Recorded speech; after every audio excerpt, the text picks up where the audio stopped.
who is also known to play the character Mullings on the Bartender series. What's up? That's a leading question to ask me, but I'm good. So I wanted to know, and I think there are some people who want to know as well, are there any semblance between Mullings and Roberts? You're asking the question I've asked myself for years. Possibly. In what I'm way? ex-military, so a lot of the basis of what I would be experienced with comes from that. And in some of the scenarios in the past, I have been involved in scenarios that closely mirror that. I get this sense of militant vibe. Still relaxed, but there is, order. You think he'll feel the same way? Well, it's like you call muscle memory. I haven't done my job for too long, only 43 years. So it becomes ingrained. For too long. It's 43 years. Okay. 43 years is a long time. So they tell me. Actually, based on how people drop in dead like flies now, it's lifetime. Wow. So, question. How would you describe your character on the show? I mean, at the core of Mullings and who he is, how would you describe that? Mullings has seen almost everything twice. Mullings has had his tragedies, which there's an old saying, the only thing wrong when something goes wrong is if you don't learn anything from it. Mullings has learned. His difficulty now is trying to pass on to Bubbles and Whisper and the others. But hear me carefully. Now, when he trails her here, he then picks up on Tony Ann. When he does a deep search on Tony Ann, we are wide open. Before it happened. Because most people say, you don't know what you're talking about, man. I do it myself. And it's tantamount to somebody telling you there's a pothole around the corner, but you don't want to hear that. And Daly's enthusiasm in trying to get her back into his quarters will make him trail her. You go mash up your car front end, mate, just to find out for yourself. His interaction with the people define who Mullings is. Whisper, for instance, is, I wouldn't call him a reformed criminal. Whisper walked very close to the wrong side of the law, with showing a potential for getting really bad. And Mullings dragged him back. Not saying Whisper is not a nice young man, but she could be an attraction for him to help out Daly. Whisper has the potential to learn almost anything. Jamaica has a tendency to feel that if you come from the other side of the track, you start with a 2-strike against you and, man, it makes sense, you help them. We're not big on rehabilitation. Whisper could be anything he wanted to be if he was given the opportunity. Think about it and stop me like an idiot, brother. Mullings is giving him the opportunity. At one stage, Mullings looked at Whisper as a potential replacement for him. Every now and then, where Whisper comes from, sneaks through. Near to the ball field, there's a gully. And you can almost see him battling being what him know him must be as against what him really is. Bubbles is complex in the matter that she considers Mullings her father. How did you become such a manipulative person? I'm not manipulative, Pops. She needed Mullings as a father because what Mullings did in the course of duty took away her father from her. So Mullings' interaction with Bubbles is love and guilt. I'm wondering, where did I go wrong? I did my best to raise you. Bubbles is trying hard to temper Mullings as far as she's concerned with his outburst and things. But the joke is, Bubbles quietly is becoming Mullings. Tony Ann has a tendency to creep back into from whence she came. Yeah, but how we know that for sure? Mullins sees her as growing, but things that grow sometimes, if you don't prune them grow wild. Right. And the other thing is, you get a little success and you suddenly are the king. Right. So recently you would have seen where she got a measure of success, and all of a sudden she bad and everything. She calling all the shots and things. Well, on there, people, my last. So she needed to be humbled. The problem is now you can't humble her without breaking her. And you don't want, if you break Tony and she'll never come back. Right. You're the female Martin Luther King. You have a dream, which could turn out to be my nightmare. I know how it sound, but I only soon give me a chance to spearhead this operation. So, this is the plan. How do you prepare to play Mullings? Walk us through that process. It's an interesting thing because I'm trying to remember how many scripts Orville has ever written for me. Maybe about 3. Normally Orville just comes, says, this is what I want, this is the thing I want, this is the thing I want. And he goes, action. And I just run with it. And I have to be careful that I don't run away from what Orville really wants. Part of the problem with Orville and Mullins is that Mullins grew into being almost omnipotent.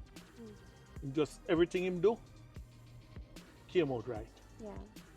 And Orville wanted Mullins to face reality. And the scenes where Mullins drop out and become drunk and even hidden behind that was a purpose like a chess game. Tom drunk but Tom the fool. Right. And that used to piss off Orville sometimes because Orville wants to see a weak Mullins.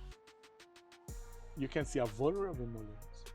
Yeah. But it'll be very difficult, if not impossible, to find a weak Mullins. Where his weakness occurs is that his wife. I told you I needed. Yes, a long time, I know. But I'm a little shaggy and what the hell that have to do with me having access to my son? Who did it wrong? And when I say wrong, I mean wrong. Right. And not only took off with his child, but took off with one of his partners. So she didn't give him bun, she gave him the bakery.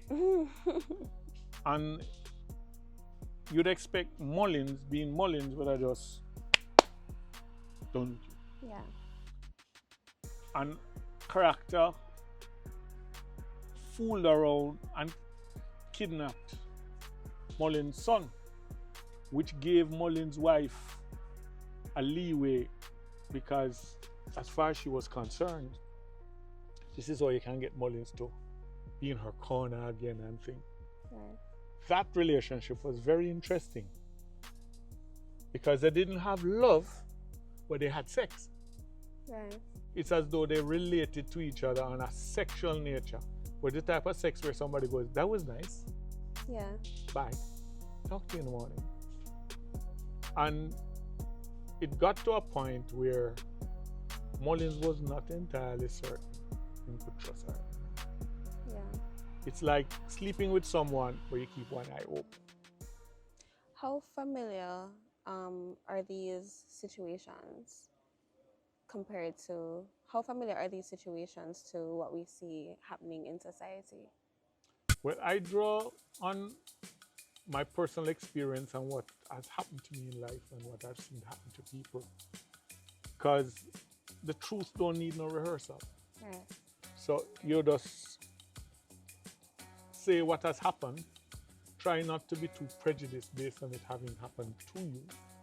And relate, there was a chemistry between myself and Mrs. Mullins that kind of transcended what was written for us.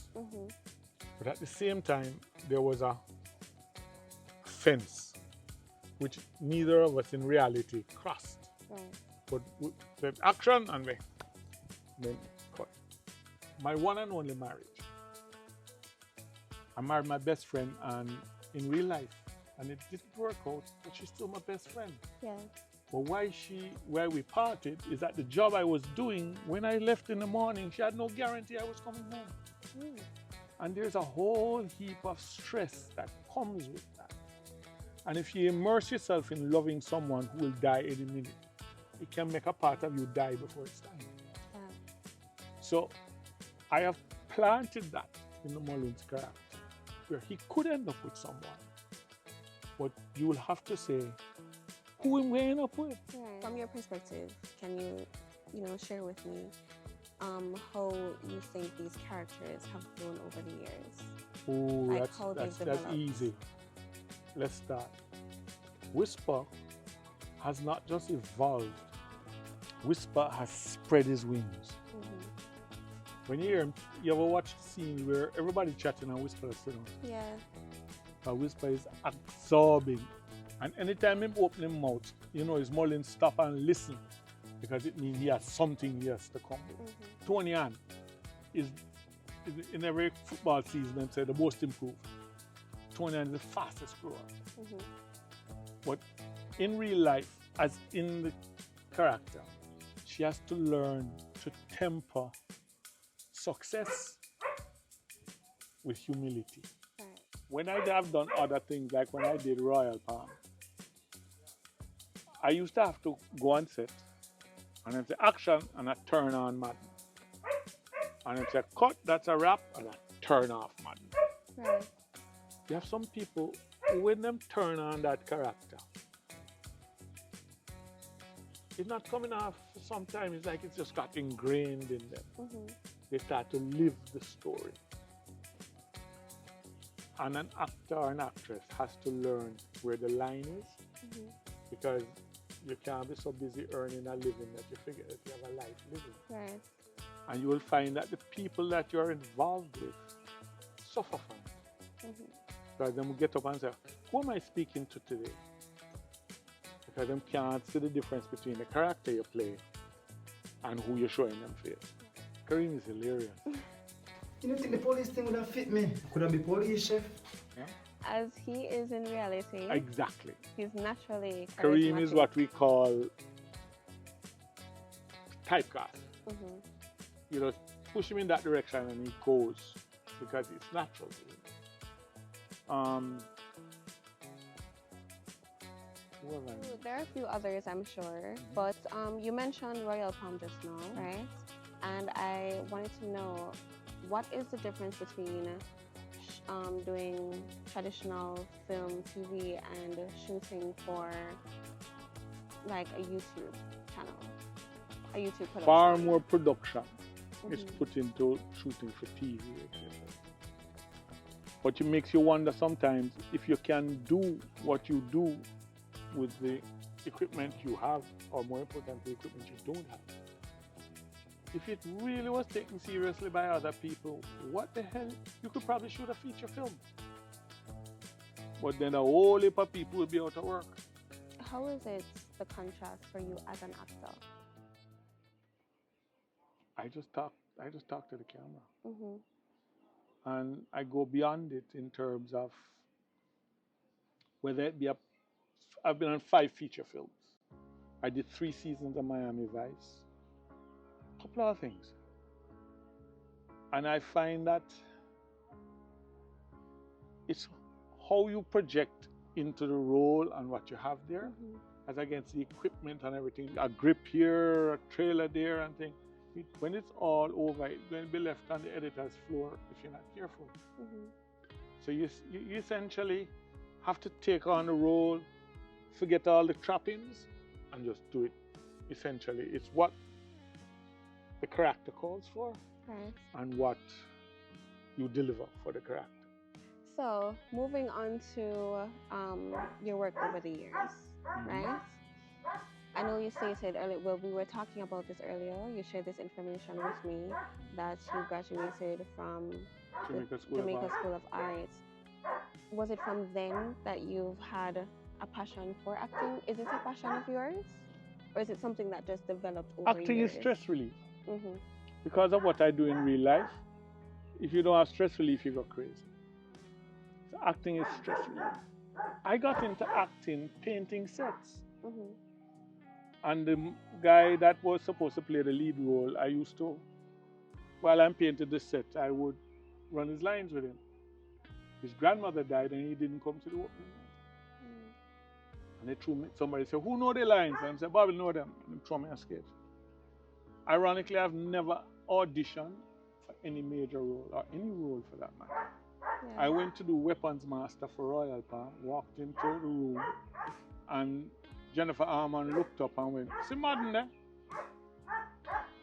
I dropped off something at Natalie Thompson's office that somebody downtown had asked me to bring to her because I rode bike and I could get through traffic quickly. And a white man was in the office and he looked at me and said, read this please.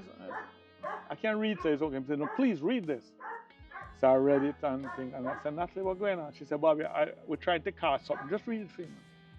So I read it and thought nothing of it, jumped off a bike and went to the yard. 2 weeks later, my phone rings at home. Them days you don't have no cellular. Mm-hmm. And somebody said, Robert Smith? And I said, yeah. And he says, what's your hat size? What?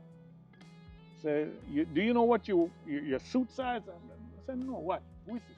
So I'm sorry, we're calling from the set of Miami Vice. Mm-hmm. You've been chosen to. I'm like, okay. So myself, Carl Bradshaw, and Gary Harvey went up to do one series. And somebody looked at me and said, himself and Philip Michael Thomas have a resemblance, body-wise. So I ended up doing this stunt double for 3 seasons. Mm. So every time he went through a window, I jump off a building. I did that. Outside of that, myself and Tony Robinson were the only 2 Jamaican stuntmen. So when that feature film, somebody drop off a building or drop down the stage, it was us.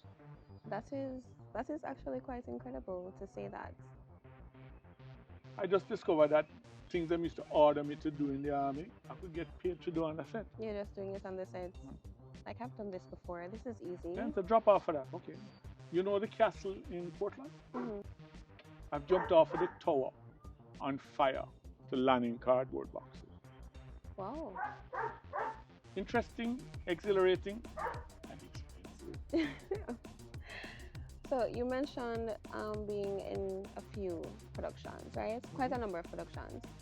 How is it for you when someone recognizes you from Royal Palm or The Bartender? Like, how do you deal with that kind of interaction with fans? You deal with it as humbly and as honorably as you can. Mm-hmm. You don't make it go to your head. Sometimes my stand-up comedy side comes out, like the time I was in the tax office and a girl walked up to me and said, Mr. Martin, I said, sweetheart, she said, give me our bills now. Mm. I handed her the light bill, the water bill. She wasn't amused. But you have to be as humble with them and understand that a lot of them take it seriously. Yeah. A lot of them believe that that is who you are in real life. And without going too overboard, you answer them politely and pleasantly. Go about your business. Yeah. The other thing you have to understand, and you'll learn this as you go along. Mm-hmm. Jamaican public tell you what them think you want to hear. Mm. Well, you know some watch bartender. Anytime you don't see you, I don't watch no more now. Oh, crap.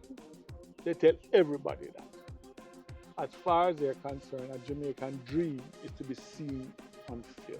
Mm-hmm. Somebody who get a bit part in a movie will sit down in the theater for 2 hours and they will be seen for 30 seconds, but them not move with and them eye not come off of the screen until them see themselves. Mm-hmm. Because there's something about being seen that makes them feel, well, I've left a mark that I was here. Yeah. My leaving a mark that I was here is my 60th birthday.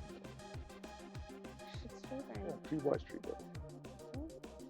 And I have 2 grandsons. One is inside and one is in Mobile. And do your children live here in Jamaica or? Yeah, man. That's interesting. My brother, all of his children, which are all girls, Mm-hmm. born and grew up in the States. All of my children, born and grew up here.